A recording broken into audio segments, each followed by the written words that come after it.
இங்க நம்ம கிட்ட என்ன இல்லை அப்படின்னா, இங்க நமக்கு எது இன்னும் அதிகமா தேவைப்படுது அப்படின்னா, நல்ல தலைவர்கள்.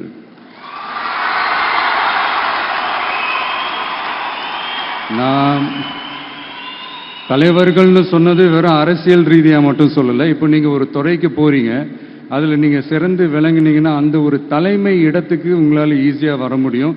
அதைத்தான் நான் சொன்னேன், இன்னும் நமக்கு நிறைய தலைவர்கள் தேவைப்படுறாங்க அப்படின்ட்டு.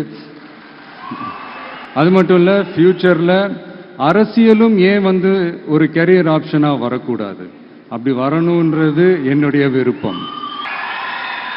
நல்லா படிச்சவங்க அரசியலுக்கு வரணுமா வேண்டாமா? உங்களை தான் கேட்கிறேன். நல்லா படிச்சவங்க அரசியலுக்கு வரணுமா வேண்டாமா? நல்லா படிச்சவங்க தலைவர்களாக வரணுமா வேண்டாமா? ஓகே, உங்க ஆர்வம் எனக்கு புரியுது. பட் இப்போதைக்கு படிங்க, மீதி எல்லாம் அப்புறம் பார்த்துக்கலாம்.